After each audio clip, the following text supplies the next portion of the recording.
The win. You never make it easy on yourself, you know, in terms of these wins and everything. You know, just take us through the, you know, the first round. Were you feeling like you had to get that finish in order to, you know, put a stamp on this fight?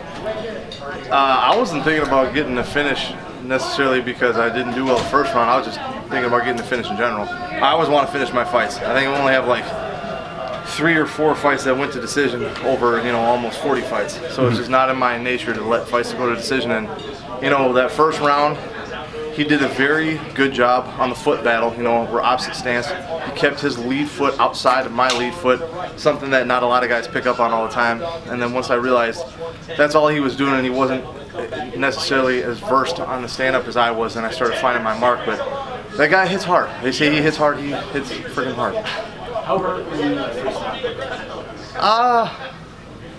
I mean, I got flashed a couple times. You know, he hit me with some hard shots. Nothing that I ever couldn't fight back from, obviously. But you know, I definitely felt his power, and it was one of those things where I'm starting slow on top of it, and I wanted to push to do more, but he was very strong, and I was making sure I didn't get finished. I was like, okay, you know, I'm gonna need to gather myself, fight out of these bad spots, and I could feel him getting tired. He was putting a lot into trying to finish me in that first round.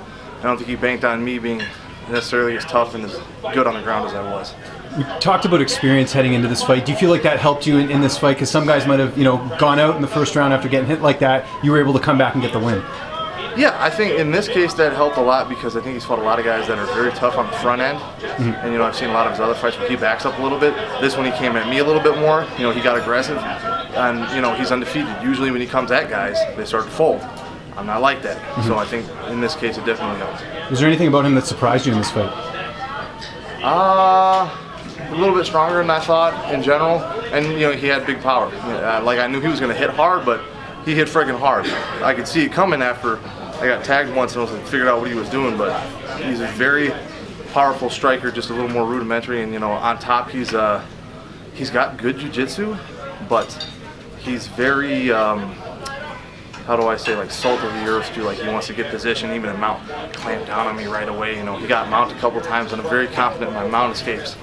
But I could tell he just wanted to keep position, and he was almost expecting me to freak out and start shrimping. And I was kind of like, all right, well if you're not going to hit me, we can just hang out here for a little bit. That's fine.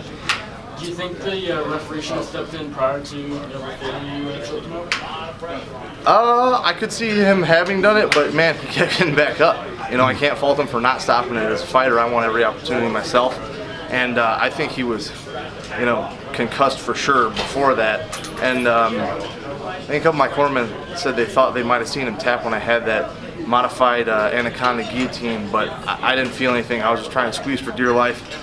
And you know, like I said, I hit him with everything I had in the kitchen sink. And when I saw that neck, I actually had to choke him unconscious. And I think he tried to maybe motion for a tap, but it was too late. Tough guy. A lot's been made on this Max Holloway getting pulled from concussion-like symptoms. As a fellow fighter, when you hear that, does that freak you out, or what do you think about that whole situation? I mean, I just know better than anyone what can happen. And you know, Paul Felder is my teammate, shares a common manager, so I heard a little bit about what was going on. And it doesn't sound like it was a weight cut issue. Of course, you know, I had interviewed with James and Nick before, and from the outside looking in, it sounded like it was, you know, was probably a weight thing.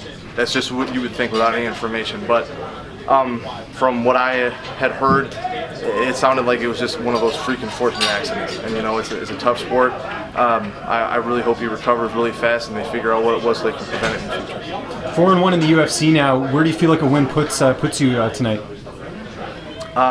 Tonight I feel like it puts me in my room with a couple ice cold Modelo's and possibly visiting you later to beat you in Mario Kart again. Talk about using your elbows. It looked like you stunned him once and then you kind of kept going back and you never I think I stunned him more than once.